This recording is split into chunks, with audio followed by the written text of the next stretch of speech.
Absolutely. Here's an emotional and inspiring short story based on the title, Pam Bondi exposes weakness in Judge Roberts' reasoning, told in a heartfelt and human-centered way, balancing legal drama with deep emotional insight. Pam Bondi exposes weakness in Judge Roberts' reasoning. An emotional and inspiring short story, approximate 3,000 words. The first snow of the season had dusted the windowsill outside the courthouse, and Pam Bondi stood in the silent corridor, her fingers wrapped tightly around the edges of a worn leather folder. Inside were documents, facts, dates, arguments.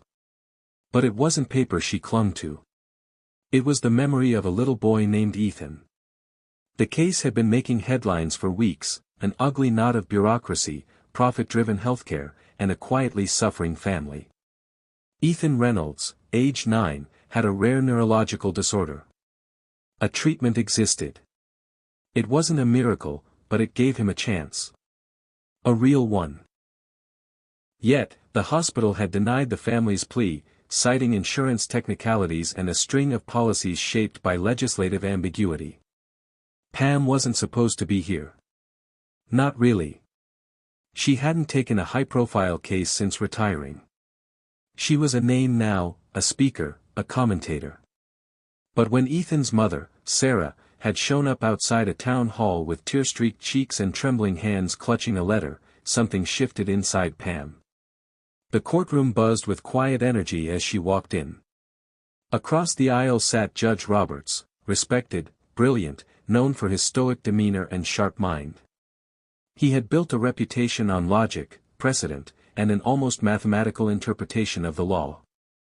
No room for messiness. No room for stories.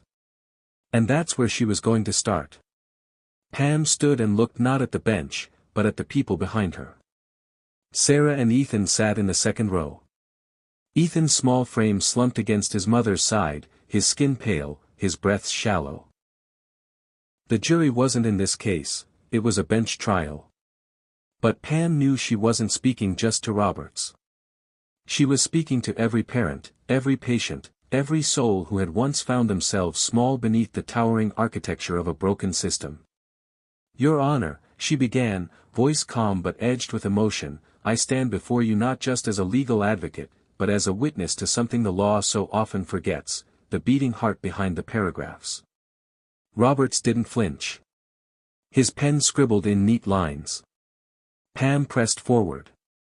You've ruled that the hospital acted within policy. That the law doesn't obligate them to cover Ethan's treatment because of wording that places the burden on the family. But what happens when the policy fails the people it was built to serve? She opened the leather folder.